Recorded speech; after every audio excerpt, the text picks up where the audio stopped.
시작하겠습니다. 지난 시간에 오순절 성령 강림으로 인해서 교회가 시작된 사건까지 봤어요. 그래서 그 성령께서 이제 교회와 계속 함께 하시게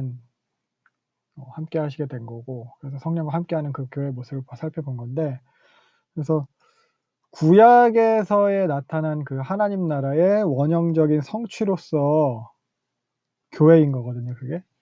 그래서 오순절 성령 강림에 대해서 보면은, 다시 한번 정리를 하면은, 하나님이 자기 백성들 가운데 이렇게 내려오시고, 그리고 하나님께서 그 나라의 법을 주시고 가르치시고, 그리고 그 백성들과 언약 맺으셨어요. 그래서 제사장 나라 거룩한 백성이 되는 거예요. 하나님 나라가 시작되는 거예요. 그래서 이게 결국 교회의 시작이거든요. 그래서 이런 교회의 시작은 모든 면에서 구약 언약의 성취라고 할 수 있어요. 하나님 나라의 시작이에요. 구약의 하나님 나라의 시작, 신약의 하나님 나라의 시작. 그래서 창세기 11장에 보면은 이제 바벨탑 사건이 나오잖아요. 그래서 오순절 사건이 이 바벨탑 사건의 역전이라는 말을 했어요. 바벨탑에서 하나님께서 흩으셨던 그것에 대한 역전. 그리고 창세기 12장에 이어서 나오는 게 아브라함이거든요. 아브라함이죠. 그래서 하나님께서 바벨탑을 통해서 어떻게 보면은 적극적으로 인간에게 개입하셔가지고 뭐 심판이나 심판을 하시는데, 그러나 회복을 갖다 바로 계획하시는 거예요. 그게 아브라함을 통한 이제 회복이거든요. 그래서 이 오순절 사건이 이 바벨탑 사건의 역전이자 아브라함 언약의 성취가 되는 거예요. 여기 사도행전에서 벌어지게 되는 거예요. 창세기 12장. 그래서 보면은 아브라함에게 했던 언약이 있어요. 하나님께서 너로 말미암아 모든 족속이 복을 얻게 되는 것. 요게 이제 아브라함 언약이거든요. 너로 말미암아 모든 민족이 복을 얻게 되는 것. 이게 결국 출애굽기에서 구약의 하나님 나라, 구약의 오순절 때 그때 하나님께서 하신 그 제사장 나라가 되며 거룩한 백성이 되리라. 이게 이 아브라함 언약에 대한 부분이거든요. 제사장 나라, 모든 족속이 너로 말미암아 복을 얻게 되는 것. 제사장 나라가 된다는 거예요. 그리고 사도행전 1장 8절에서 예수님께서 말씀하신 거, 성령이 임하시면 너희가 증인이 된다는 거. 지난 시간에 그래도 얘기했어요. 이 제사장 나라와 거룩한 백성을 포함하는 단어가 증인이라는 거. 결국 그래서 지난 시간에 봤던 그 오순절 성령 강림 사건으로 교회가 시작된 것이 창세기에서 하나님께서 바벨탑 사건 이후에 아브라함을 통해서 계획하셨던 그 회복, 아브라함 언약의 성취인 거예요. 구약의 하나님 나라, 출애굽함으로 시내산에서 언약 맺음으로 만들어진 그 하나님 나라의 원형적인 모습, 그게 바로 교회라는 거예요. 그래서 요 증인이 제사장 나라 거룩한 백성 모든 걸 다 포함하는 말이라는 얘기 했고요. 그래서 요 증인의 역할을 다하는 교회의 모습을 본 거예요, 지난 시간에. 그래서 무엇에 대한 증인이었냐면은 예수 그리스도의 죽으심과 부활하심에 대한 증인이에요. 그래서 이 예수에 대한 증인됨으로 요 제사장 나라 역할을 갖다 수행을 하는 거예요. 그래서 모든 족속이 복을 얻게 되는 거예요, 증인됨으로. 그래서 지난 시간에 요 증언을 하는 데 있어서 패턴이 나타났어요. 그래서 성령 임하시면 권능을 받고 증인이 되리라. 권능 증인 패턴이에요. 그래서 지난 시간에 권능이 어떻게 일어났어요? 기적으로 해서 기적적인 사건. 무슨 방언하는 것, 혹은 그 안진뱅이, 미문 거지를 갖다 일으킨 것, 기적. 그 다음이 설교가 이어졌죠. 그래서 권능을 받고 증인되는 것, 기적이 일어나고 설교를 하게 되는 것. 또한 여기는 기적만 있는 게 아니라 이 권능에는 핍박도 있어요. 핍박도 권능이에요. 핍박을 받음으로 인해서 설교를 하게 되고 증인되는 거예요. 그래서 이 모든 것이 다 중요한 건 성령으로 된다는 거죠. 기적도 성령으로 인한 권능이고, 요 핍박도 성령으로 인한 권능이고, 사실 요 설교도 그래서 성령으로 되어지는 거예요. 그래서 지난 시간에 봤던 내용들이 결국 다 성령과 함께하는 교회의 모습, 증인됨으로 이런 것을 봤던 것이고요. 그래서 보면은 이렇게 설교함으로 그 증언함으로 그들이 말로 전하는 내용뿐만 아니라 교회는 결국 그 모든 삶을 통해서 증언하는 증인의 모습이 나타나요. 그 예수 그리스도에 대한 증인이라고 했잖아요. 그래서 하나님이 예수님의 죽음으로 말미암아서 자신의 계획과 뜻을 이루셨는데 그러니까 하나님께서 자신을 대적하는 그런 세상의 권세를 통해서 자신의 계획을 이루셨다는 건데 그것을 또한 교회도 마찬가지로 삶으로 증언하는 거죠. 교회를 핍박하는 세상을 통해서 하나님 뜻이 이루어짐을 증언하는 거예요. 그래서 핍박당하고 죽는 것을 통해서도 하나님이 결국 이루신다. 이걸 이것의 증언하는 거, 이것의 증인되는 거죠. 요게 사도행전 전체에 걸쳐서 나타나요. 그래서 요게 설교 중요하죠. 근데 말로만 이렇게 제가 지금 입으로 떠든 것처럼 말로만 이렇게 증인되는 게 아니라 삶으로 그걸 살아내는 거예요. 또한 죽음으로 증인되는 거예요. 하나님이 그렇게 자신의 뜻을 이루어 가신다는 거죠. 그래서 오늘도 하나님께서 그 교회를 통해서 이렇게 자신의 구속 역사를 이루어 가시는 걸 함께 보도록 하겠습니다. 6장 1절부터 7절, 오늘 6장부터 들어가는데 6장 1절부터 7절에 7집사를 갖다 임명하는 장면이에요.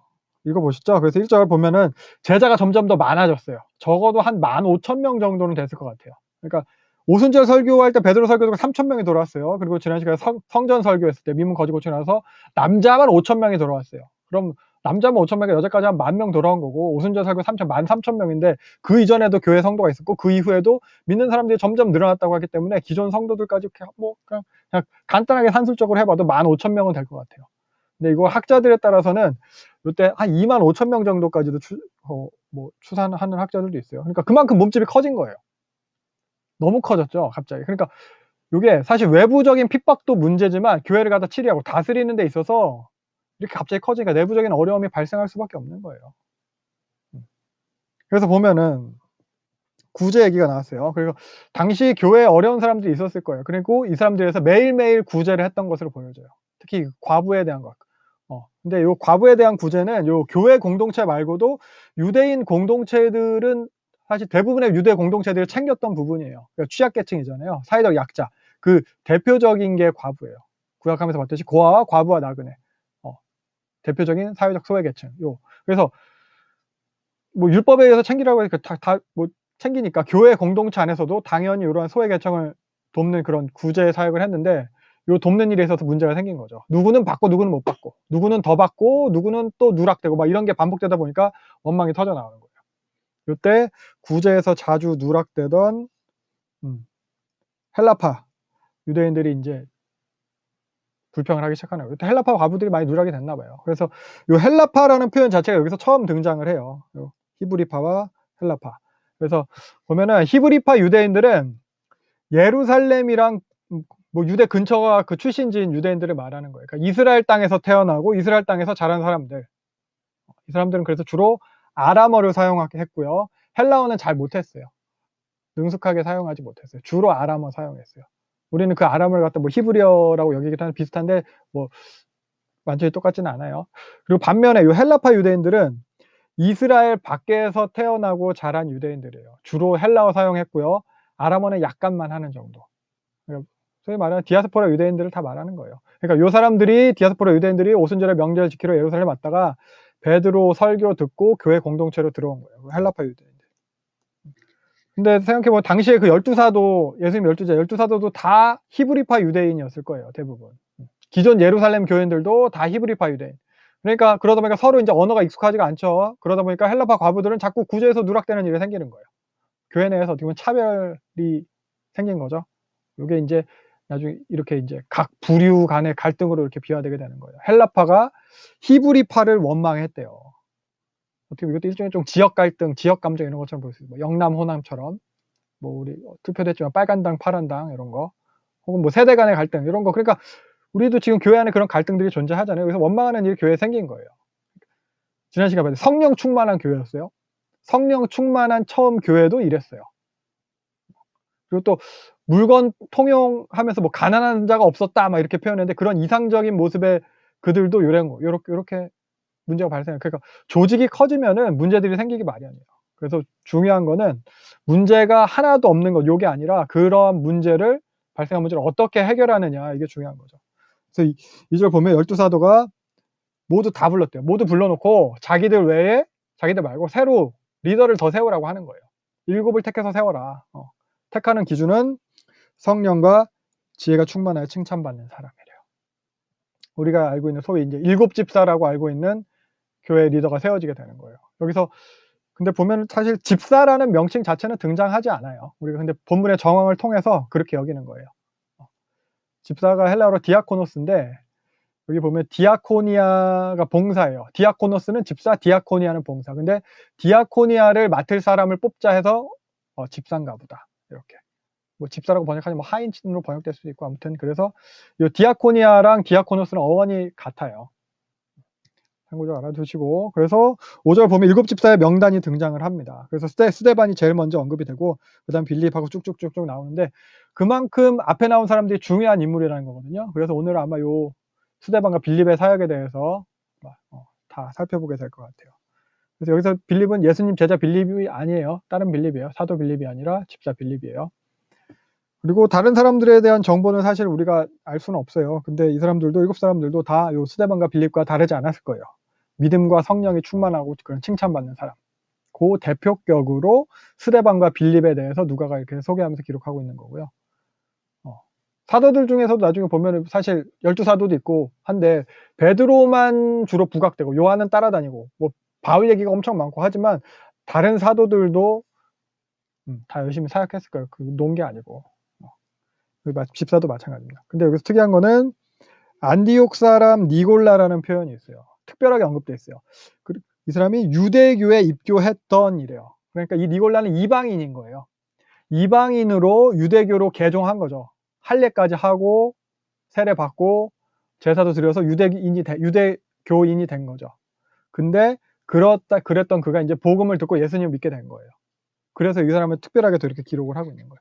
이것도 나중에 보게 될 그 이방 선교를 갖다 예표하는 거라고 할 수 있어요. 어떻게 보면 최초 이방인 그리스도인이라고 할 수 있을까요? 그래서 니골라에 대해 특별하게 언급을 하고 있고요. 본문을 통해서 좀 더 살펴보고 싶은 거는 2절 말씀을 제쳐놓고 이런 표현, 그리고 4절 오로지 말씀 사역에 힘쓰리라 이런 표현. 그러니까 사도들이 자기는 말씀 전하는 일만 해야겠다 이거거든요. 이걸로 생각을 해봤어요. 그렇다면 이 표현은 교회에서의 그런 다른 봉사나 다른 행정 업무나 이런 것보다 말씀이 더 중요하다는 의미인가 이렇게 생각할 수 있어요. 물론 말씀이 우선시돼야 돼요. 중요한 게 맞아요. 근데 그렇다고 해서 뭐 다른 뭐 행정 업무나 다른 봉사나 이런 것이 더 뭐 하찮다거나 말씀 사역이 뭐 더 존경받아야 되는 일이라거나 이런 건 아니라는 거죠. 물론 말씀이 우선시 돼야 돼요. 우리 믿음의 근거가 말씀에 있어요. 근데 사실 모두 다 필요한 일이라는 거죠. 그래서 사실 사도들도 요 구제의 일에 대해서 구제의 일에 대해서 하찮은 일이라고 생각하고 뭐 해도 그만 안 해도 되는 그만 이렇게 생각했으면은 따로 이렇게 사도를 세우지 않았을 거예요. 등한시되는 일이라거나 불필요한 일이라고는 생각하지 않은 거예요. 그리고 요 구제라는 것도 단지 우리가 뭐 도덕적인 그런 선행이기만 한 게 아니라 구제는 복음을 나타내는 또 다른 형식이거든요. 우리가 믿는 그것을 나타내는. 그래서 본문에서 요 사도들이 자신들이 요 말씀에 전념하겠다 이렇게 표현한 이유는 요 말씀 사역 자체, 요 가르치는 것 자체를 사실 예수님께서 사도들에게 명령하신 것이기 때문에 그래요. 예수님한테 직접 배운 사람들이 사도들이잖아요. 그리고 그러니까 사도들이 그걸 갖다 가르쳐야 되는 게 당연한 건데, 근데 물론 뭐 사도들이 다 했어요. 가르치기도 하고 구제도 하고 했는데 갑자기 이제 성도가 폭발적으로 이렇게 막 2만 명 넘게 증가를 해버렸고, 그러니까 이제 물리적으로 한계가 생기는 거예요. 이것도 하고 저것도 하고 해야 되는데, 그러니까 어쩔 수 없는 거예요. 역량이 안 되는 거죠. 둘 다 하기엔. 그래서 현재로서는 사도들이 말씀 전하는 일에 특화되어 있는 거예요. 아직까지는. 제일 뭐 직접 배웠으니까, 저자 직강 뭐 이런 거 했으니까. 그래서 말씀 전하는 일을 가장 잘 하는 사도들이 말씀 전하는 일을 해야만 하는 거죠. 그래서 사실 사도들의 직무에는 요 말씀뿐 아니라 이런 구제도 포함이 되어 있는 거예요. 자기 직무인데 집사들한테 어떻게 보면 위임, 하는 거예요. 나눠서 하는 거예요. 집사들한테 맡겨진 업무도 결국 사도들의 직무였다는 거죠. 디아코너스라고 했잖아요. 요 집사. 근데 디아코니아라고 했잖아요. 그래서 처음에 사도행전 1장 마띠아를 뽑을 때 했던 말을 보면은, 마띠아를 왜 뽑아요? 봉사와 사도의 직무를 대신할 자인지를 보이시옵소서. 뭐예요? 봉사할 사람, 사도, 예수님한테 보냄받은 그 직무 두 개 다 요거 이걸 하는 거거든요. 그래서 요 봉사가 아까 말씀드린 헬라어 디아코니아예요. 그리고 자기들의 과부가 매일의 구제에 빠짐으로, 사도들이 구제를 잘 못한 거예요. 구제도 같은 말이에요. 헬라어 디아코니아스였어요. 그래서 요 사도들이 결국 요 디아코니아 할 사람으로 집사를 세운 거잖아요.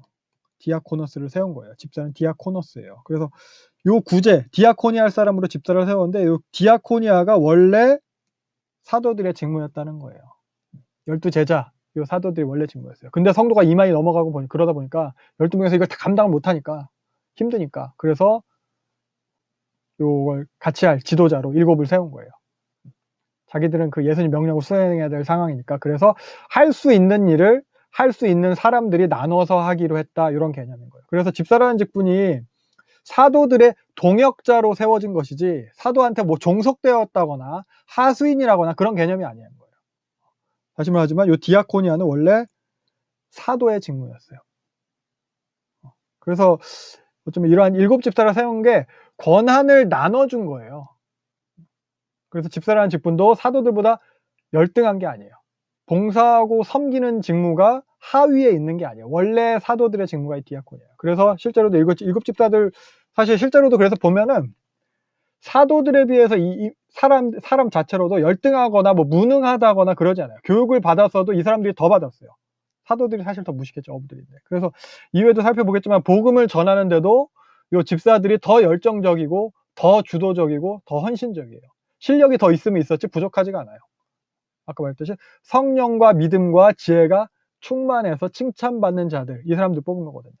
그러니까 사도들이 힘에 부쳐서 잘 못하던 일들에 대해서 충분히 감당해낼 능력 있는 다른 담당자를 세운 거예요.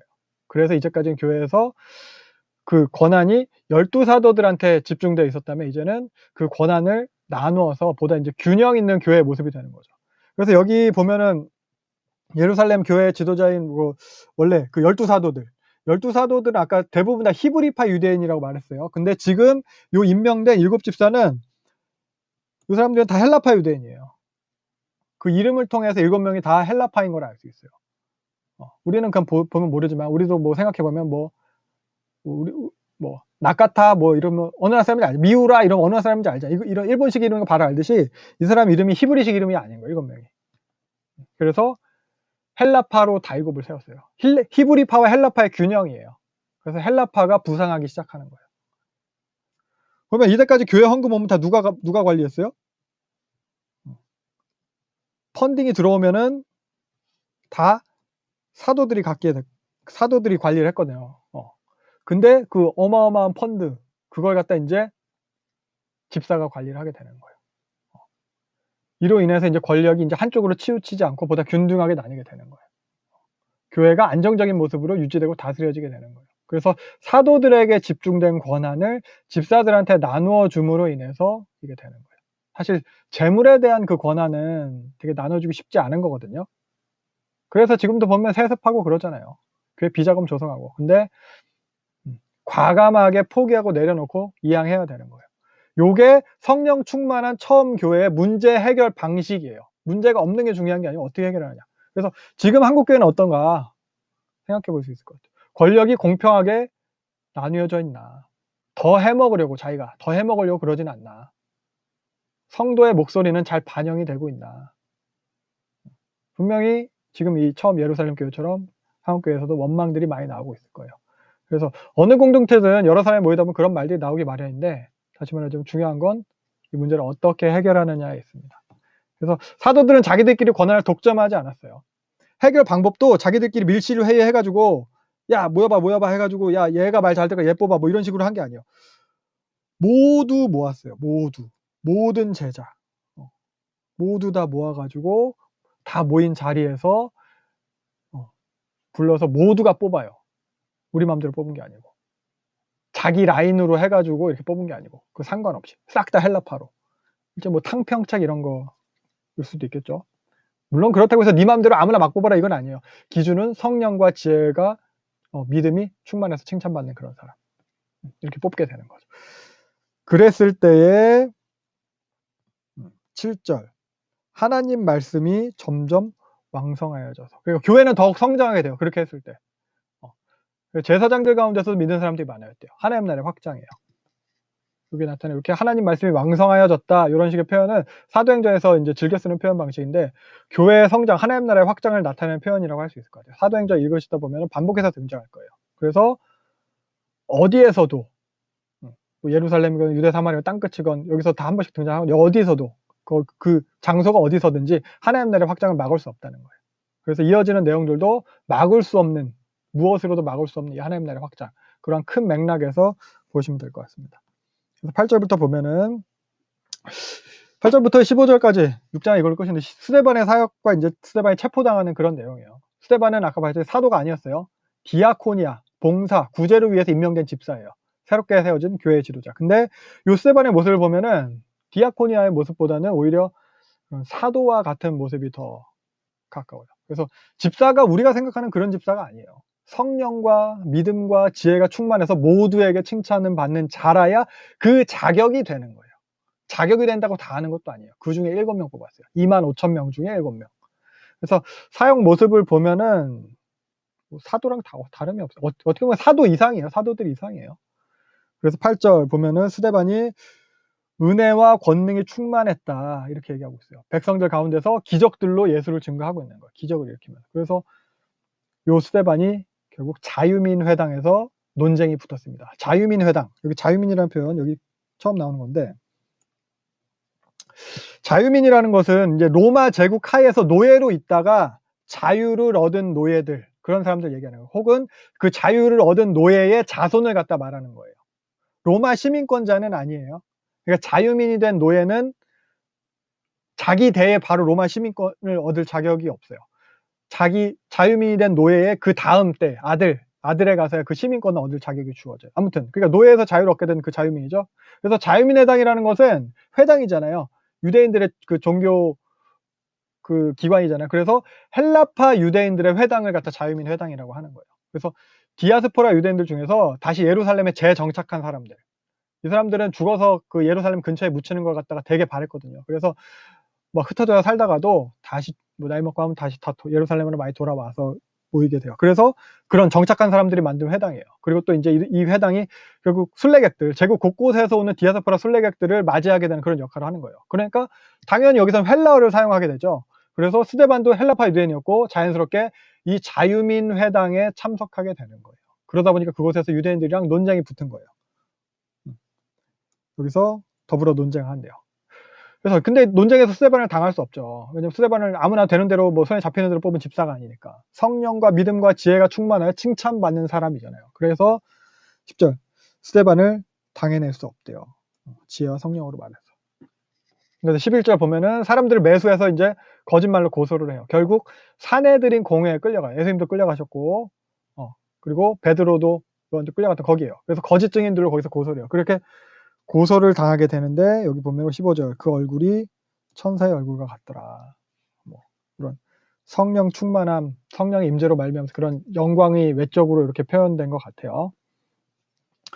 그래서 스데반은 공회에 잡혀가게 되고 여기서 스데반이 7절부터 53절까지 스데반이 설교를 하기 시작합니다. 뭐 대제사장이 신문을 하는데 스데반은 그 신문에 대한 답변을 시작하는데 그게 설교인 거예요. 사도행전에서 가장 긴 설교예요. 가장 긴 설교를 베드로도 바울도 하지 않아요. 이 스데반이 해요. 2절부터 8절 보면은 그 내용이 결국 자기 조상들부터 아브라함부터 예수 그리스도까지의 역사를 훑어서 그것을 교훈해서 이 사람들한테 설교를 하는 거거든요. 그래서 2절부터 8절까지의 내용은 아브라함에 대한 내용이에요. 이방 땅에서 약속의 땅 말고 이방 땅에 있을 그 아브라함에 나타나셔서 택하시고 언약을 주시는 내용이에요. 그래서 요 할례 언약 아브라함에게 주셨다. 하나님의 백성됨 보여주는 거죠. 할례 언약. 그래서 이 아브라함을 뭐 예루살렘에 있었던 것도 아니고 저기 멀리 있었던 갈대아우에 있었던 그 아브라함을 하나님이 불러내셔서 자기 백성을 삼으셨다. 이걸 보여주는 거예요. 그리고 그 다음에 이제 9절부터 16절은 이제 요셉에 대한 거죠. 이 요셉도 마찬가지예요. 요셉이 이스라엘 땅 밖에 있을 때, 이스라엘 밖에 있을 그 요셉을 하나님께서 보호하시고 함께 하심으로 인해서 언약을 이루어 가신다는 거예요. 아브라함에게 했던 그 언약. 그러면서 이걸 통해서 요셉의 이야기를 통해서 택하신 백성을 보호하심에 대해서 이야기하고 있습니다. 이스라엘 밖에서도, 이집트에서도. 그래서 생각해 볼 만한 게, 관찰해 볼 만한 게 14절에 보면은 요셉이 사람을 보내서 그 아버지 야곱과 온 친족 75사람을 청하였더니 해서 여기 75명 이렇게 나오는데 우리가 보는 창세기에 의하면은 75명이 아니라 70명이죠. 그래요. 우리가 보는 성경에 하면 70명이에요. 근데 스데반은 75명이래.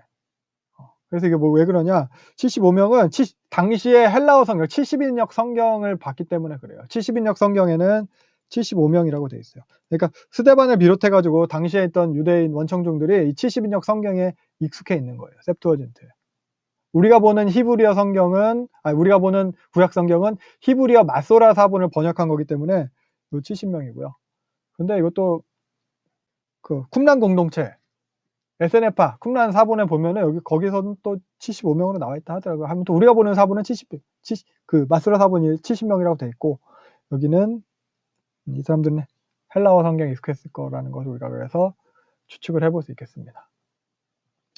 그리고 그래서 17절부터 계속 설교가 이어지죠. 17절부터 이제 38절까지가 모세를 준비한 내용이에요. 근데 모세도 보면 이스라엘 밖에서 모세를 준비하세요. 애굽에서 준비하시고 광야에서 준비하시고 그래서 이 모세가 준비되고 모세를 통해서 백성을 인도하여 내심에 대한 내용이에요. 25절 니들이 깨닫지 못하고 또 나중에 보면은 35절 거절하던 그 백성 니들이 깨닫지도 못하고 거절해도 하나님께서 아브라함에게 약속하신 대로 그 자기 백성들한테 이루어 주셨다. 이걸 강조하고 있는 거예요. 그래서 37절 보면은 요 모세가 나중에 나타날 그 메시아를 예언했고 또 38절 하나님한테 여기 천사라고 표현되어 있죠. 천사를 통해서 말씀을 받아서 우리한테 가르쳐줬던 그 모세다 이야기하는 거예요. 근데 여기 보면은 신의 산에서 말하던 천사래요. 근데 우리가 본 출애굽기에는 신의 산에 천사가 나타나지 않잖아요. 근데 여기서 이런 식으로 표현한 거는 하나님을 사람이 감히 그 직접 대면해서 대할 수 없다 이렇게 생각하고 있었어요. 이 사람들은. 그래서 당시 유대인들의 태도가 이렇게 반영이 된 거거든요. 그래서 요 스데반의 설교 여기뿐만 아니라 요세푸스를 비롯해 가지고 당시에 랍비 문헌들도 보면은 천사를 통해서 율법을 받았다 이렇게 얘기하고 있어요.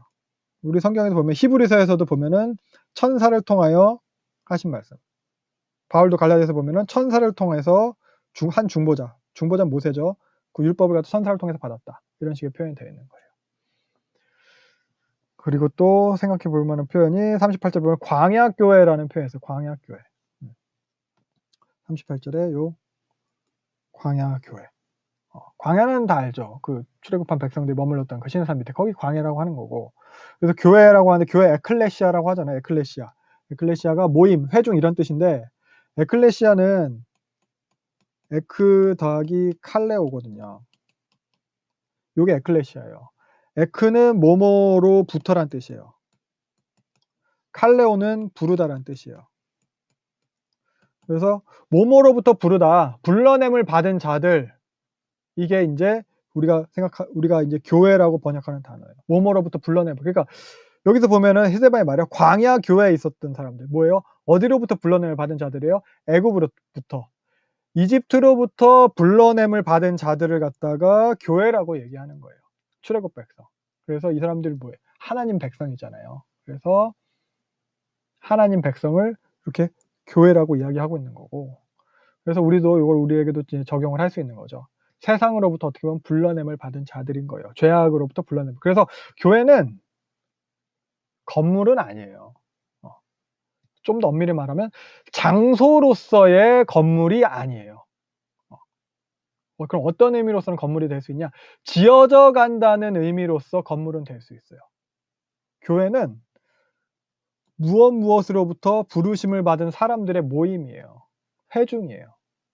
그래서 모이는 장소로서의 건물이 교회가 아니고 이 회중이 예수 그리스도의 몸된 교회로 불러냄 받은 사람들의 모습으로 지어져 간다는 의미에서 건물이라고 바울이 그렇게 표현을 했던 것인데, 그래서 우리가 이런 부분들에 대해서도 생각을 해볼 수 있을 것 같습니다. 교회에 대해서, 교회됨에 대해서. 그렇고요. 그리고 39절 보면은 근데 조상들이 모세의 말을 따르지 않았대요. 그러니까 요 앞부분까지는 하나님의 신실하심에 대한 것을 보다 이제 강조를 한 거예요. 니네들이 거절을 해도 하나님이 이렇게 약속을 지키셨고, 니네들이 이스라엘 약속의 땅 밖에 있을 때에도 하나님이 함께 하셨고 돌보셨고, 이런 것 언약을 지키시는 신실하심에 대해 강조한 내용이었다면, 이제부터는 이제 백성의 불순종, 그런 무지함에 대해서 보다 강조한, 앞에서도 나왔지만 지금부터 더 나오는 거예요. 그래서 얘기를 하는 거죠. 니네가 복종하지 않고 그런 모세를 따르지 않았다는 거예요. 그래서 결국 하나님 말씀을 갖다 준 그런 모세인데, 그러니까 결국 하나님 말씀에 불순종했다는 것이고, 그래서 니네가 광야 40년부터 해서 계속 그랬다는 거예요. 그래서 바벨론에 끌려간 거다. 43절 그거 얘기예요. 그래서 42절, 43절은 아모스서 말씀을 인용한 거거든요. 그래서 너희가 광야에서부터 우상 숭배했다 니네는. 그래서 니네는 끌려가는 거다. 그래서 요 아모스서 말씀을 약간 변형해서 사용을 하고 있는데, 특히 보면은 여기 장막이라는 표현, 이런 거. 아모스에는 장막이 없는데 여기는 장막을 사용해 가지고 언어 유희를 사용하고 있어요. 여기도 보면은 장막이라고 사용하고 있어요. 뭐 성막을 사용하지 않아요. 모세의 장막을 말하는 성막을 사용하지 않고, 여기도 장막. 우상 숭배하던 장막, 니네 손으로 만든 장막이에요. 이런 느낌으로 사용하는 거예요. 그래서 44절부터 50절이 요 얘기거든요. 광야에 있었던 증거 장막 니네가 한번 생각해 봐라. 광야에 있었던 니네 증거 장막. 결국 그거 사람 손으로 지은 거 아니냐. 모세가 본 모양에 따라서 만든 거고, 그게 다윗 때까지 이어졌고, 다윗이 또 하나님의 처소를 지켰다고 하더니 솔로몬이 집을 지어요. 여기 성전이란 말 쓰지 않아요. 여기도 솔로몬이 집을 지었대요. 여기도 성막이라는 말 쓰지 않아요. 장막이라고요. 그래서 여기서 강조되는 것은 은근히 계속 이걸 드러내고 있는 거예요. 스데반의 설교를 통해서. 니네 그거 다 하나님, 니네가 그 성전을 절대하고 하나님이랑 함께 하겠지, 하지만 결국 이거 사람 손으로 만든 거다. 근데 48절, 사람 손으로 지은 곳에 계시지 아니한다. 뭐야, 니네 손으로 만든 우상이다, 이 소리예요. 그래서 요런 48절 같은 경우는 스데반이 지어낸 내용이에요? 아니죠. 솔로몬이 한 말이에요. 솔로몬이 성전 지어놓고 성전 봉헌식 하면서 기도할 때 한 내용이에요. 하나님이 사람의 손으로 만든 이 성전에 계시지 않는 거 압니다. 하지만 하나님 이름을 두시고 우리가 기도하면 들어주세요. 이런 기도거든요. 그러니까 이렇게 인간이 만들었 성전이라는 걸 강조를 하는 거고, 인간이 만든 곳에 하나님이 거하시지 않는다. 그러면서 49절, 50절 요거 이제 이사야서 말씀 인용한 거죠. 이사야 66장 1, 2절. 하늘이 보자고 땅이 발판이고, 그러니까 무슨 네가 집을 짓겠냐. 이제 그래서 모든 것이 다 내가 만들었다. 하나님 말씀하신 거죠. 그래서 요 이사야서 66장이 결국 이사야서 제일 마지막 장이잖아요. 새하늘과 새 땅에 대한 내용이거든요. 그러니까 성전의 시대는 끝났다. 요걸 갖다가 이제 성전 폐기에 대한 내용이에요. 사실 복음서에서도 보면 예수님이 성전에 대해서 항상 그렇게 말씀할 거예요. 성전 이제 무너질 것에 성전 장상을 덮은 것도 다 이런 맥락이거든요. 그 스데반이 그거 예수님의 사역과 같은 맥락으로서 이런 메시지를 전하는 거예요. 그래서 이런 스데반의 변론을 통해서 그들한테 전달되는 그런 내용은, 하나님께서는 니네들이 고집스럽게 우겼던 그런 니네 고집과는 다른 방법으로 약속을 이루어 오셨다. 근데 니네 조상들은 계속해서 니네 고집대로 하나님을 거슬러서 행했다. 그리고 이 하나님은 그런 너희 고집스런 그런 거스르는 행동을 통해서 이루고 계신다. 그걸 통해서도. 조상들이 요셉을 팔았대요. 요셉을 그래 너는 우리 민족을 구원하기 위해서 이집트로 유학을 가라 이렇게 한 게 아니잖아요. 이집트로 보낸 게 그냥 죽으라고 팔아먹은 거잖아요. 그걸 통해서 그 민족을 갖다가 구원하시는 거예요. 이걸 통해 이루시는 거예요. 그들이 거절하던 그 모세를 통해서 이루시는 거예요. 성전과 상관없이, 예루살렘과 지역과 그런 상관없이 예루살렘 밖에서 그런 모습. 그리고 그래서 51절 이제는 포커스가 이제 지금 청중한테 왔어요. 니네도 너희 조상들이랑 똑같다. 여기 보면 목이 곧고 마음과 귀에 할례를 받지 못한 자들, 이런 표현은 구약에서 반복적으로 나왔던 표현이에요. 불순종하는 백성에 대한 책망하는 표현이에요. 얘 불순종하는 그들이다. 조상들이랑 똑같다 이거예요. 마찬가지다. 항상 성령을 거스른다. 니네 조상들이 선지자 다 죽였다. 메시아 예언했던 선지자들 그렇게 죽였듯이 너희들도 그 메시아를 버리고 죽였다. 율법을 받기만 하고 지키지 않았다. 율법에서 약속된 게 그 메시아인데 율법을 지키지 않았다는 거. 언약을 저버렸다는 거예요. 그래서 스데반이 지금 고소된 게 저 녀석 스데반은 율법을 어깁니다. 율법을 거스릅니다. 이렇게 고소를 당했는데 스데반이 반대로 얘기해요. 율법을 거스른 자는 내가 아니라 너희다. 이 얘기하는 거예요. 그러면서 그래서 정리해보면 니네는 조상 때부터 불순종했다. 선지자의 말도 그런 언약도 다 저버렸다. 그러면서 우상화된 그런 예루살렘도 성전도 사실 하나님이랑 상관없다. 니들이 하나님을 위해서 했다고 그렇게 절대적으로 여기는 그게 전혀 의미가 없다. 이런 얘기를 하는 거예요. 이걸 스데반이 혼자 막 떠드는 게 아니라 성경을 근거로 해서 얘기하는 거예요. 그들이 믿고 있는 성경을 근거로. 그러니까 이 사람들이 화는 나는데 반박할 수가 없는 거예요. 성경을 틀렸다고 부정할 수도 없고. 그러고 있는 가운데 이 사람들이 이제 스데반에 대해서 이를 갈고 있는데, 그러니까 원수를 대하듯이 막 화를 내고 있는데 55절 스데반이 이 사람들한테 방아쇠를 당기는 말을 하는 거죠. 성령 충만해서 말했대요. 그러면서 성령 충만해서 하나님 우편에 예수님이 서신 것을 봤는데 그걸 갖다 이제 고백을 하는 거예요. 근데 결국 그걸 고백한 내용이 이런 식인 표현이에요. 니네들의 그런 불순종을 통해서도 하나님이 또 이루셨다. 봐라. 하나님 우편에 예수님이 있지 않냐. 이거예요. 니네들 불순종해서 죽여버린 그 예수가 지금 하나님 우편에 있다.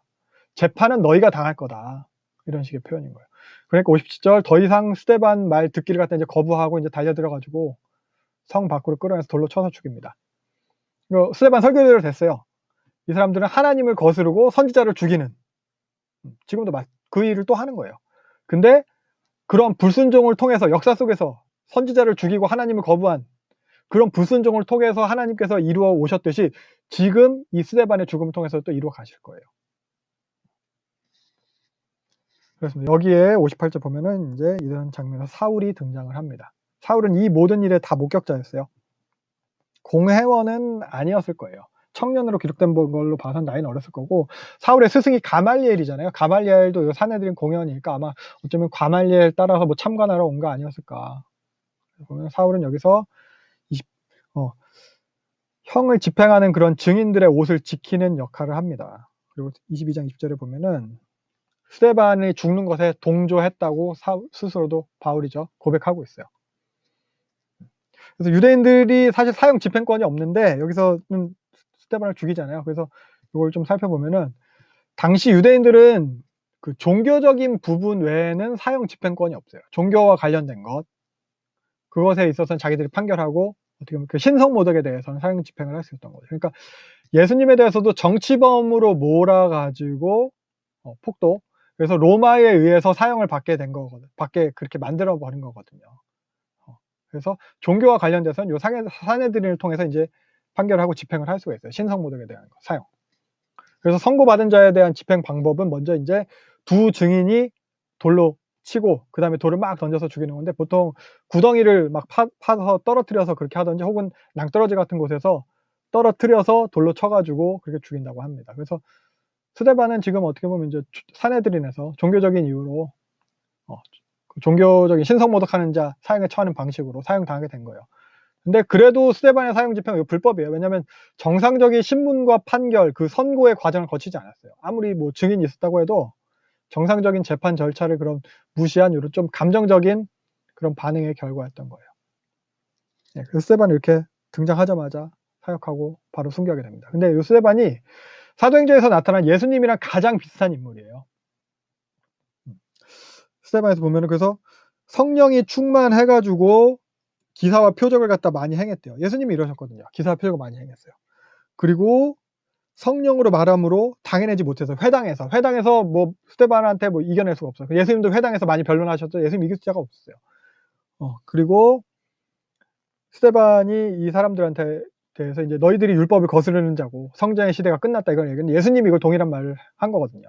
그리고 공회에서 같이 재판 받았죠. 그리고 거짓 증인들에 의해서 정죄를 당하게 됩니다. 예수님도 마찬가지죠. 그리고 이세를 의해서 죽임을 당하게 돼요. 그리고 또 스데반이 죽을 때의 모습도 보면은 59절 스데반이 예수여 내 영혼을 받으옵소서. 예수님도 아버지여 내 영혼을 아버지 손에 부탁드립니다. 이런 식으로 또 그다음 얘기했던 것도 보면은 스데반이 죄를 그들에게 돌리지 마옵소서. 그리고 저들을 사하여 주옵소서. 예수님이 했던 말. 그래서 누가가 의도적으로 스데반을 예수님과 이렇게 같은 인물, 비슷한 인물로 닮은 인물로 그리고 있는 거예요. 그래서 스데반의 이런 모습들, 스데반의 사역들, 스데반의 죽음도 이런 다 예수님을 닮았어요. 요게 예수님 닮은 사람, 그리스도인이잖아요. 요게 이제 증인된 모습이라는 거예요. 증인. 그래서 이런 모델로 대표격으로 이야기를 하고 있습니다. 그래서 스데반은 집사예요. 그래서 요 스데반의 일로 인해서 교회는 이제 본격적으로 박해를 받아요. 1절부터 3절 보면은 사울이 이때 이제 앞장서서 박해를 하게 되는데 이때 흩어지게 된 사람들은 대부분 다 헬라파 성도들이에요. 그러니까 사도들을 비롯한 히브리파 사람들은 사실 언어의 문제 때문에 요 지역을 벗어나서 살기가 쉽지 않았어요. 그리고 요 사람들은 이제 좀 더 보수적이어 가지고 유대인과 이방인 사이 그런 배타적인 인식이 있었고 그런 문화 때문에 더 예루살렘을 떠나서 살기는 어려운 거예요. 근데 뭐 헬라파들은 뭐 좀 더 개방적이고 제국 어디로 가든지 그 언어의 문제가 없었으니까 더 이제 예루살렘이랑 그 외에 다른 곳에 정착하는 거에 뭐 별로 어려움이 없는 거죠. 이방인들이랑 잘 섞여서 살 수 있는 거고. 그래서 이렇게 헬라파들은 흩어지게 되는 거예요. 그래서 헬라파 스데반 덕분에 박해가 일어났고 그래서 헬라파 성도들은 곳곳으로 흩어지게 되는 겁니다. 예, 그래서 3절 보면은 요 선봉에 이제 사울이 있었어요. 잔멸은 잔인하게 뭐 멸망시킨다 뭐 이런 건데 그러니까 이거 이 단어 자체가 그 맹수가 사냥감을 갖다 잡아 가지고 이빨로 찢을 때 발톱으로 찢을 때 했던 요 표현이라고 해요. 그러니까 교회를 갖다 다 모조리 잡아 없애려고 하는 거예요.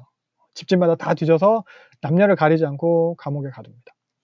그래서 4절 이렇게 흩어지게 되는데 흩어진 성도들이 가는 곳마다 복음을 전하는 거예요. 헬라파라고 했어요. 언어에 어려움이 없어요. 그러니까 복음이 또 전해지게 되는 거예요. 불순종하는 그들로 인해서 하나님이 또 이루어 가시는 겁니다. 흩어짐을 통해서 예수님께서 말씀하신 그 예루살렘과 사마리아 땅끝 이 하나님의 구속사적인 뜻이 이루어지게 되는 거죠. 예수님도 마찬가지로 십자가를 통해서 그런 구속사적 하나님의 구속사적인 뜻 인류의 구원을 갖다 이루셨듯이 교회도 이런 핍박을 통해서 그런 하나님의 구속사적인 뜻을 이루게 되는 거예요. 그래서 예수님과 교회가 다르지 않다는 거 같다는 거 볼 수 있고요. 4절부터 25절까지가 복음이 사마리아에 전파되는 모습에 대해서 이제 나타나는 건데 그래서 복음이 곳곳으로 이렇게 다 전파가 되는 건데 그것에 중에서 이제 대표적인 예를 소개하는 거예요. 사마리아 전도가 그거예요. 그래서 사도행전의 구조적인 틀을 따른 거죠. 예루살렘, 사마리아 땅끝. 그래서 예루살렘에서 이제 복음이 사마리아로 가게 되는 모습인 거예요. 그래서 지도를 한번 보면은 예루살렘이죠. 여기서 핍박이 나서 사마리아로 빌립이 이제 피신하는 거예요. 여기서 뭐 사마리아 성이라는 거는 요 세바스테 혹은 요 세겜, 네아폴리스 여기였을 거예요. 여기서 사역을 하게 되는 거죠. 그래서 요 빌립은 아까 말했듯이 예수님의 제자 빌립이 아니라 집사 빌립이에요. 요 빌립이 이제 사마리아에서 복음도 전도도 하고 기적도 행하는 거예요. 6절 보면은 표적을 많이 행했대요. 그래서 빌립도 스데반과 마찬가지로 그 사역하는 모습이 사도들이랑 다름이 없어요. 예수님의 모습이랑도 같은 거예요. 7절도 보면 뭐 귀신도 쫓고 병자들도 고치고 뭐 그리고 8절 보니까 그 사역도 되게 성공적이어서 큰 기쁨이 있었대. 그래서 9절 보면은 그 성에서 이제 최고로 인정받던 마술사가 있어요. 그 마술사 시몬까지도 세례를 받고 빌립을 따라다니는 거예요. 그 정도예요. 사마리아에 부흥이 일어났어요. 이 소식을 예루살렘이 듣게 되는 거죠. 예루살렘에서 그래서 베드로와 요한을 보내게 됩니다. 사마리아 지방이라서 특별히 더 확인하려고 했는지도 모르겠어요. 사마리아는 거의 원수로 여겼거든요. 쟤네들한테 무슨 복음이냐 이렇게 생각했을지도 모르겠어요. 서로 상종 안 하는 사이예요. 그래서 베드로와 요한이 도착해서 딱 봤는데 진짜 믿고 있는 거죠. 잘 믿고 있는 거죠. 그래서 이 사람들이 성령 받게 해달라고 하나님한테 기도를 하게 되고, 그 17절 안수하니까 성령을 받게 된 거예요. 여기서도 이제 예루살렘 교회 오순절에 성령 임했던 것처럼 성령이 임하게 되는 거죠. 그래서 예루살렘 교회가 시작할 때도 이렇게 성령이 임했고, 사마리아 교회가 시작할 때도 성령, 예루살렘과 사마리아 땅끝, 사마리아도 시작해서 성령이 임하는 거예요. 그래서 예루살렘 교회 성령에 임했던 모습은 제자들이 모여 있을 때 임했어요. 혹은 모여서 기도할 때. 근데 이 사마리아 교회에 임하신 성령은 베드로와 요한이 안수할 때 임했어요. 나중에 이후에 그 고넬료, 이방인이죠, 땅끝. 그 고넬료의 집에 이제 성령이 임할 때는 그냥 말씀 전할 때 얘기를 하고 있는데 그 중에 그냥 성령이 임하는 거예요. 거기서 막 방언하고 하는 거예요. 그러니까 각각 모습이 달라요. 성령을 받는데 그래서 무슨 공식이 있다거나 그런 게 아니라는 거예요. 어떤 특정한 절차를 순서에 따라서 알맞게 수행해야지 성령을 받을 수 있다 뭐 이런 게 아니에요. 그게 아니라 약속하신 은혜로 그냥 주시는 거예요. 믿는 자들한테, 구하는 자한테. 그래서 요 사마리아 교회의 시작에 있어서 성령이 임했다는 것은 이렇게 해야 성령이 임한다, 안수를 받아야 된다, 요 방법을 보여주는 게 아니고, 사마리아 교회가 시작하는 데 있어서도 이 교회가 동등한 교회다, 이걸 보여주는 거예요. 예루살렘 교회랑 사마리아 교회랑 동등한 교회다. 우열이 있음이 아니다. 동등한, 정당한, 모두 다 정통성 있는, 성령이 함께 하시는 그 교회라는 거예요. 하나님이 함께 하시는 교회라는 거예요. 그렇다면 여기서 왜 빌립으로부터가 아니고 굳이 베드로와 요한의 사역으로 이게 되어진 거냐, 어떤 의미인가? 예루살렘을 강조함이에요. 사도적 교회, 그걸 강조함이에요. 그래서 예루살렘 교회에서 사도들이 사마리아로 내려온 거예요. 누가가 예루살렘을 강조하는 건 기독교의 그런 정통성을 위함이라는 얘기를 했었어요. 그래서 율법과 성전과 예루살렘 이걸 강조해서 기독교가 구약의 언약을 계승하는 그런 정통성이 있는 종교다, 그걸 보여주기 위한 거예요. 그래서 사마리아 교회가 그 시작에 있어서 예루살렘 교회와 관련성을 보여주려고 하는 거예요. 자기 마음대로 생겨난 게 아니다, 이거예요. 왜냐하면 사마리아는 그 사람들도 하나님 믿는다고 하면서 자기들만의 모세오경을 보고 자기들만의 성전과 그걸 가지고 하나님 믿는다고 했거든요. 거기서 또 기독교도 자기들만의 생겨난 게 아니고 사도적 교회로서의 정통성이 있다, 이걸 보여주는 거예요. 그래서 이걸 통해서 이제 교회의 한몸됨을 갖다 이야기할 수 있을 거예요. 서로 상관없이 각자 생겨난 게 아니고 예루살렘 교회의 사도들의 가르침에 의해서 같은 신앙 고백으로 세워진 교회다, 요거. 그래서 예수님과 사도들과 같고 그 사도들이 세운 교회가 또 사마리아 교회와 같다.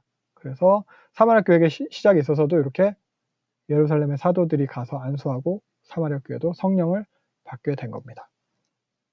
그래서 18절 보면 이렇게 성령 받는 모습을 보고서는 시몬이 돈을 주고 성령을 사려고 해요. 마치 이게 개인 능력인 것이냐 성령을 갖다 소유하려 했던 거죠. 그러니까 이런 태도는 지난 시간에 봤던 미문 거지를 고치던 그런 베드로랑은 완전히 반대되는 태도예요. 은과 금은 내게 없으나 뭐 나사렛 예수의 이름으로 이렇게 표적을 행했던 그런 베드로에 비해서 요 마술사 시몬은 은과 금으로 자신을 증거할 능력을 사려고 했어요. 자신을 증거하려고. 성령을 그런 취급한 거예요. 돈으로 어떻게 살 수 있는 능력으로. 시몬. 그래서 성직 매매라는 단어가 요 사이머니라는 거, 요게 이제 성직 매매라는 단어예요. 요 사건에서 나와요. 요 시몬에서 사이머니가 성직 매매래요. 그래서 시몬이 이런 태도를 보이니까 19절 보면은 베드로가 꾸짖는 거죠. 이렇게. 그래서 네 돈과 같이 네가 망할 거다. 그러니까 성령은 하나님께서 주신 선물인데, 약속된 은혜에 따라 주는 선물인데 시몬은 요 은혜를 갖다 모독한 거거든요. 그래서 이렇게 베드로한테 책망을 받는 거예요. 21절, 그래서 너 그러한 태도는 이 가르침과 이 기독교와 종교와 우리가 가르치는 이 복음과는 아무런 상관이 없는 거다, 너는 그런 태도는. 그러면서 사악함이 가득해서 죄악 등을 사로잡혀 있다. 악함을 회개해라. 용서받을 수 있게, 이렇게 하는 거예요. 24절 보면은 시몬이 이렇게 이야기를 하는데, 나를 위해 주께 기도하여 임하지 않게 하소서. 이게 시몬이 진짜 회개를 한 거냐 아니냐, 이거는 논란이 좀 많아요. 학자들마다 견해가 다 달라요. 뭐 시몬이 깨달았을까요? 아니면 혹은 베드로의 그런 저주가 두려워서 그냥 기도해 달라고 한 것일까? 뭐 알 수는 없어요. 그래서 여기서의 메시지는 하나님 나라가 확장되는 일이 일어났어요. 사마리아 교회에서도 하나님 나라가 성장하는 확장되는 일이 일어났어요. 그 하나님 나라 확장에 있어서 이것을 방해하는 일들이 있다는 거예요. 지난 시간에 예루살렘 교회에서 있었죠. 아나니아와 삽비라 사건처럼 회방이 있는 거예요. 하나님 나라의 확장이 있을 때 그 하나님 나라를 방해하는, 회방하는 것들이 있는데, 그렇다고 해서 이 하나님 나라의 확장을 막을 수 없다. 이게 메시지예요. 그래서 마술사 시몬 사건, 오늘 본 사건이랑 지난 시간에 봤던 아나니아 삽비라 사건은 공통점이 있어요. 돈과 관련됐다는 거예요. 돈. 어떤 인간적인 명예, 영광, 이런 것과 관련이 있어요. 그래서 요 돈으로 명예와 영광을 갖다 얻으려고 했어요. 그리고 뭐야? 능력. 돈으로 능력을 사서 자신이 명예랑 영광을 취하려고 한 거예요. 이런 거, 돈. 돈을 가지고. 사실 지금 교회 안에도 이런 비슷한 사고방식이 만연해 있죠. 우리가 드러내놓고 말하진 않지만, 뭐 돈 있으면 뭐든지 다 할 수 있다고 여겨요. 돈이 능력이라는 거예요. 뭐 돈 많은 것, 뭐 부자 된 것 같다, 하나님 잘 믿는 것의 결과다, 뭐 하나님의 능력 주심이다, 뭐 이렇게 여기기도 하죠. 그래서 보면은 사실 우리가 기도하는 그 내용들만 봐도 그래요. 요 범주에서 크게 벗어나지가 않아요. 하나님이 능력 주셔서 세상에서 잘 되고 복 받게 해주세요. 결국 돈이거든요. 능력 달라고, 돈. 그리고 안타까운 게 무엇보다 결국 보면 돈 있는 사람들이 교회에서 보다 영향력을 행사해요. 돈 있는 사람들이 보다 좋은 대접 받아요. 이런 게 만연해 있어요. 근데 요런 식의 인식과 태도는 베드로가 얘기하죠. 기독교와 아무런 상관도 없고 분깃될 것도 없다. 네가 네 돈과 함께 망할지어다. 이렇게 얘기하고 있습니다. 네. 그리고 26절부터 이어서 보면 빌립 집사의 사역이 이어지죠. 앞선 사역에서는 이제 복음이 사마리아에 전파되었다면은, 이제 지리적 확장이었다면은, 이제는 그것에 더해서 이제 좀 인종적인 혹은 계층적인 확장의 의미까지 포함되는 것 같아요. 40절까지 에디오피아 내시에게 전도한 내용인데, 에디오피아 흑인이에요. 인종적인 확장이 일어나고 내시예요. 어떻게 보면은 이 사람은 절대 하나님의 백성으로 들어올 수 없게 여겨지던 계층적인 확장이 일어나는 거. 그야말로 유대교에 있어서는 그야말로 소외 계층. 그래서 보면 에디오피아 내시래요. 그래서 지도를 보면은 상당히 멀어요. 이 빨간 점이 예루살렘이죠. 이집트를 지나서 보이세요? 여기가 에디오피아라고 돼 있는데, 이거 지금의 에디오피아고 이 당시 에디오피아는 요 수단 지역이에요. 수단. 이집트를 지나서 여기까지. 그러니까 이스라엘 백성이 40년 동안 돌았던 그 광야도 지나가지고 여기까지 오는. 그러니까 이 이디오피아 내시는 여기서부터 이집트를 통과해서 광야를 통과해서 예루살렘까지 예배드리러 온 거예요. 우리는 집 앞에 있는 교회 예배하러 가는 것도 참 힘든데. 그렇죠. 그리고 이 당시 개념에 있어서 이 이디오피아는 땅끝이에요. 지중해 사람들의 세계관에 있어서 이디오피아는 신화에 나오는 그런 동네예요. 거의 땅끝. 그래서 복음이 지금 사마리아에 전도됐죠. 그리고 땅끝까지 이르게 될 것을 갖다가 예표해주는 사건이라고 할 수 있겠습니다. 그래서 천사가 지금 사마리아에 있는 빌립한테 나타나가지고, 사마리아가 지금 요 동네예요. 여기가 가사예요. 그래서 예루살렘에서 가사로 내려가는 길, 광야길이에요. 사마리아로부터 요 길 어딘가로 가래요. 빌립은 걸어가죠. 이디오피아 내시는 마차 타고 가는데 어딘지 어떻게 알고 가라고 해요. 아무튼 뭐 사실 지금 사마리아에서 사역이 엄청 잘 돼가지고 부흥이 일어나가지고 여기서 이제 엄청 크게 교회를 해야 되는데 성령이 가라고 하는 거예요. 정확히 어딘지도 알려주지 않고 광야로. 아무튼 빌립은 순종해서 갑니다. 가사로 내려가는 길. 가사는 예전에 삼손이 눈알 뽑힌 곳이 가사예요. 블레셋 5그 도시 국가 연맹 그 중에서 가사. 삼손이 눈알 뽑힌 곳. 블레셋은 그 알렉산더 대왕 이후로 더 이상 국가로서 존재하지는 못해요. 아무튼 그래 가보니까 이 에디오피아 내시를 만나게 되는 건데, 요 내시는 사실 예루살렘에서 가사로 내려가서 이쪽 해안 쪽에 이집트까지 연결된 해안 대로가 있거든요. 요 큰 길을 통해서 이디오피아로 돌아가려고 했을 거예요. 그래서 여기로 내려가는 길이었을 거예요. 요걸 경유해서. 그래서 요 이집트 내시를 만나게 되는데, 이 이집트 내시는 하나님을 경외하는 경건한 이방인이었을 거예요. 아까 말했듯이 이디오피아에서 예루살렘까지 예배하러 왔다 돌아가는 길이고, 또 보면은 돌아가는 그 수레 위에서 성경을 읽고 있어요. 차 타고 뭘 읽으면 멀미나잖아요. 그래서 만화책도 잘 안 보는데 이 내시는 성경을 읽어요. 성경을. 비포장도로 광야길 수레 위에서.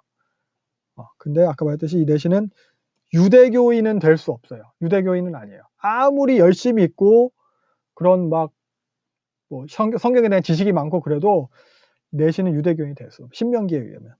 음경이 잘린 자는 고안이 상한 자는 여호와의 총회에 들어오지 못하리라. 그렇습니다. 뭐 자기 나름대로의 뭐 간절함이 있었겠지만 안타까움도 있었겠죠. 그 내시한테 빌립이 가가지고 29절 보면 성령이 빌립한테 얘기해요. 수레로 가까이 가라. 가까이 가보니까 뭘 읽고 있어요. 소리내서 읽고 있었나 봐. 다 들린 거지. 멀미가 나서 그랬는지 이해가 안 나서 이제 내시가 소리내서 읽고 있었어요. 사실 당시 관습이 그랬대요. 소리내서 읽는 관습이래요. 그래서 빌립이 물어보는 거예요. 30절. 읽는 것을 알겠냐? 뭔 소리인지 알겠냐? 이해가 가냐? 그러니까 31절. 지도해주는 사람이 없으니까 알 수가 없다. 가르쳐주는 사람이 없어서 모르겠다. 그러면서 빌립을 수레로 올라앉으라고 청합니다. 그래서 내시가 읽고 있던 부분을 보면은 이사야서 53장 말씀인데, 이사야 53장 7절부터 8절. 예수님에 대한 말씀이잖아요. 그래서 이거 읽고 있는데 묻는 거예요. 이게 무슨 소리냐? 선지자가 쭉 얘기를 하다가 갑자기 예언을 하는데 이게 곤욕을 당하고 도주장으로 끌려가서 이렇게 신문을 당하고 이렇게 오해받고 이렇게 막 고생 당하는 게 이게 이사야 자신에 대한 거냐 아니면 다른 사람에 대한 거냐 하고 내시가 물어보는 거예요. 갑자기 누가 나온 거냐? 그러니까 빌립이 딱 이제 좋은 기회를 잡은 거죠. 이 구절로 해가지고 결국 예수님을 정하는 거예요. 예수님이 그 어린 양 되셔가지고 그렇게 고난 당하시고 이제 십자가에 죽으시는 그것에 대해서 이제 예언한 거잖아요. 신문 당하시는 것에 대해서. 예수님을 전하는 거예요. 복음을 전했어요. 그러니까 앞에 그 사도들이 뭐 스데반이 계속 전했던 것처럼 회개하고 세례를 받아라. 이 메시지 전했을 거예요. 그러니까 36절에 길 가다가 물 있는 곳을 발견하니까 주저함 없이 당장에 세례를 받는 거예요. 이 내시 입장에서 정말 받고 싶었을 거예요. 왜냐하면 당연히 유대교에서는 자기가 아무리 이렇게 열심히 내도 받아들여지지도 않는데 그런 자신도 하나님 백성이 됐다는 소식을 듣는 거예요. 그러니까 기쁘게 그것에 동참하고 싶은 거예요. 그러니까 주저 없이 받는 거예요. 그래서 광야길인데 물이 발견된 걸로 봐서는 이미 가사까지 왔어요. 계속 얘기하면서 가사까지 다 내려왔어요. 그래서 여기 37절이 없음으로 되어 있는데 사본에 따라서는 여기에 이제 내시의 신앙 고백이 기록되어 있어요. 신앙 고백 내용은 예수가 그리스도시고 하나님의 아들이심을 내가 믿습니다. 이런 고백이 들어있는 사본들이 있어요. 이 사본은 이런 고백은 베드로가 했던 고백이랑 같은 고백이죠. 그리스도시고 살아계신 이 고백을 했다고. 그래서 이렇게 내시한테도 복음이 전해지고 하나님의 백성이 된 사건. 이런 사건은 예수님을 해서 또 교회 시작을 해서 참된 회복이 시작되었음을 갖다 이제 보여주는 사건이거든요. 그래서 이사야 56장 3절부터 8절 보면은 참된 회복이 때 일어날 일에 대해서 나와요. 그래서 그때에 이방인도 하나님 백성이 될 거고 고자도 지금이 내시죠. 하나님 백성이 될 거다. 그래서 언약을 굳게 잡는 고자들에게는 자기 아들 딸보다 나은 기념물을 주며 영원히 이름을 끊이지 않게 할 것이다.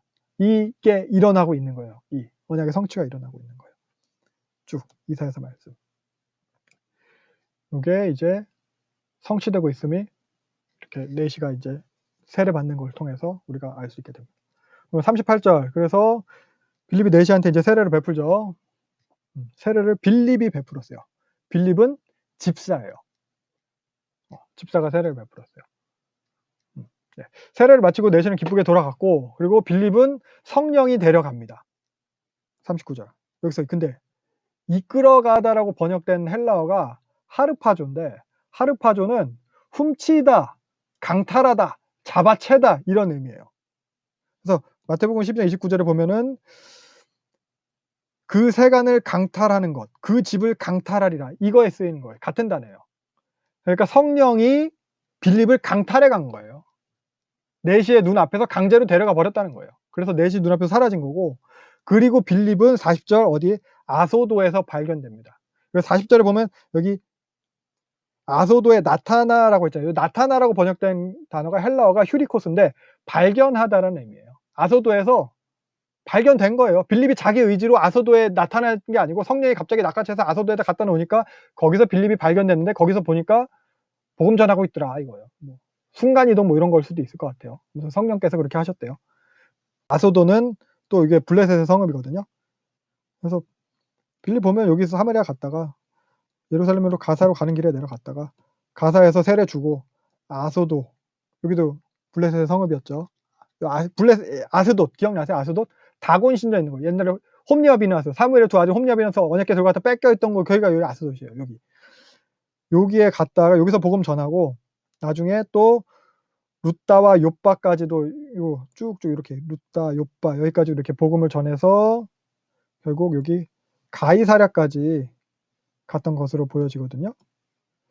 그래서 요걸 알 수 있는 게 룻다랑 욥바에 베드로가 나중에 가요. 베드로가 가는데 베드로가 가기 전에 이미 거기에 성도들이 있고 교회가 있어요. 룻다에 사는 성도들에게 나타났더니 욥바에 여제자가 있으니. 빌립이 지금 가서 다 전해 놓는 거예요. 사마리아도 마찬가지예요. 사마리아도 다 전도해 놓으니까 나중에 베드로가 왔듯이 빌립이 다 가서 전도해 놓고 또 베드로가 와서 사역하고 뭐 그런 거예요. 그리고 나중에 보면은 요 가이사랴에 정착을 한 것으로 보여요. 나중에 바울이 예루살렘으로 귀환할 때 요 가이사랴에서 빌립의 집에 들어가서 머무는 일이 생기거든요. 빌립의 여정이 이렇습니다. 여기서 사마리아에서 가사로 왔다가 아소도, 룻다, 욥바, 그리고 가이사랴. 그러니까 여기 해안대로 타고 쭉 올라가면서 전도했던 것 같아요.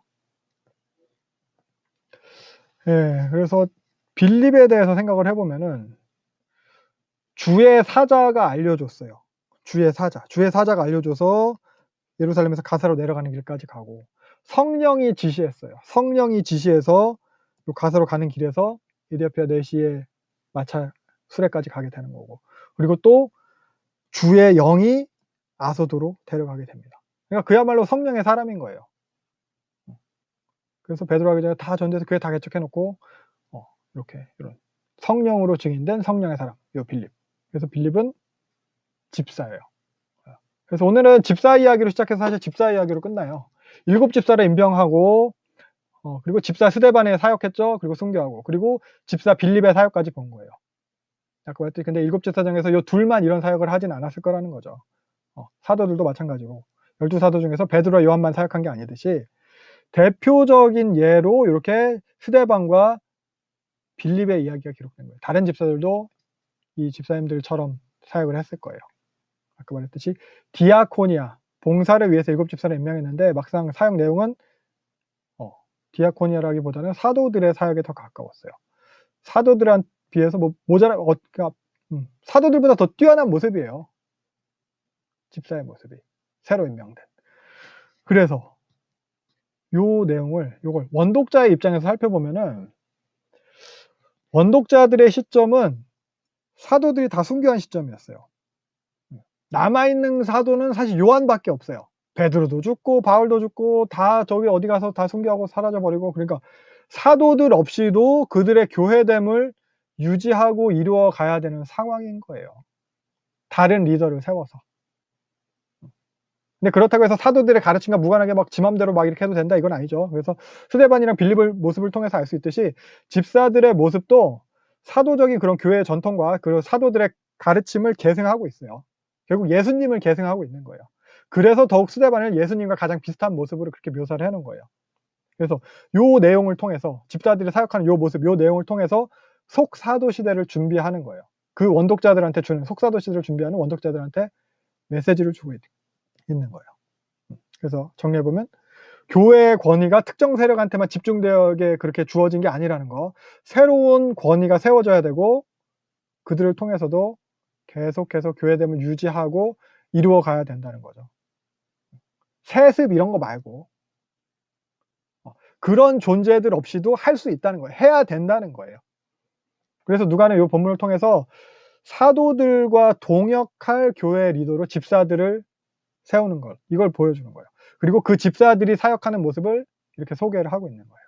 그래서 초대 집사인 스데반 집사와 빌립 집사의 모습, 이 모습을 우리가 생각해 볼 수 있겠죠. 그래서 근데 보면은 사실 이 두 집사님은 지금 우리 시대 교회 집사와는 그 차이가 너무 커 보여요. 우리는 사실 집사라는 명칭 자체가 너무 가벼워졌어요. 집사. 그래서 우리가 이 교회 직분자됨에 대해서 생각해 볼 수 있을 것 같고요. 그 교회의 직분에 대해서 우리가 또 가볍게 받아서도 안 될 것 같아요. 성경은 이 교회 직분에 대해서 이런 직분자의 모습과 그 임명하는 것에 대해서 그렇게 해도 뭐 이렇게 해도 된다 뭐 이렇게 얘기하고 있지 않아요. 그리고 이거는 또 직분자뿐만 아니라 성도에 대해서도 사실 마찬가지예요. 사도행전 6장 오늘 본 1, 2절 보면은 믿는 사람들에 대해서 성도 자체를 갖다가 제자라고 부르고 있어요. 모두 다 제자라고 부르고 있어요. 12사도만 제자가 아니에요. 모든 성도가 다 제자예요. 사실 뭐 요즘은 교회 재정 늘리려고 아무나 다 성도라고 부르는 현실이긴 한데 그렇다고 해서 우리가 요 성도된 수준을 낮춰서는 안 되는 거예요. 교회 성도 모두가 다 제자예요. 사실 뭐 우리는 사역자들한테 이런 건 뭐 제자는 사역자들이 하는 거예요. 사역자는 다 떠넘기고 우리는 뭐 평신도라는 이름 뒤에 숨어서 그러고 있어서는 안 된다는 거죠. 우리를 교회로 부르심은 요 제자로 부르심이에요. 이 제자들 중에서 집사를 뽑은 거죠. 제자, 집사. 생각해 보시면 제자로 사는 것과 집사로 사는 것, 우리 시점에서 제자와 집사 요 둘 중에서 어떤 이름이 더 무겁게 느껴지세요? 근데 성도가 제자라는 거예요. 근데 지금 어때요? 제자도 아닌 사람이 집사를 해요. 제자도 아닌 사람이 장로를 하고 이제는 목사도 아무나 해요. 신학교가 학위장사예요. 시간 있고 돈 있으면 신학박사가 돼요. 교회도 마찬가지죠. 교회는 돈이 필요하고 성도는 감투를 좋아하고 아나니아 삽비라처럼 마술사 시몬처럼 돈을 주고 사려고 하는 거예요. 사람들 앞에서 대우받는 게 좋아서 그 재미에 교회 다녀서는 안 되겠습니다. 그래서 우리가 먼저 제자가 되어야겠어요. 여기 있는 우리 모두는 사실 제자 이상이 되시면 좋겠어요. 이게 단순히 뭔가 더 뭐 우열을 가리는 그런 게 아니고 따지는 게 아니고 교회의 리더로 세워질 자격이 충분한 모습이 되자는 거예요. 집사 될 자격. 그러니까 성령과 지혜와 믿음이 충만하여 칭찬받는 모습이 다 되셨으면 좋겠습니다. 네. 마무리를 하면은 한 가지만 더 살펴보면은 우리가 그래도 말씀 모임을 하고 있는데 요 말씀을 깨달음에 대해서 좀 생각을 해보면 그러니까 요 이디오피아 내시를 통해서도 보면은 읽는 것을 깨닫느냐 이렇게 물어봐요. 읽기만 하기보다는 가르침이 필요한 거거든요. 이 내시도 보면 예배를 다 하고 예배 드리고 돌아가는 길 수레 위에서 소리내서 말씀을 읽던 사람이에요. 우리 예배 드리고 집에 가면서 말씀 읽어요? 예배 드렸으면은 그날 주일 할 일 다 했다고 딴 일 하겠죠? 그 돌아가는 수레에서 말씀을 읽던 사람이에요. 그렇게 열심히 읽어도 아무리 읽어도 가르쳐주는 사람이 없으면 깨달을 수가 없는 거예요.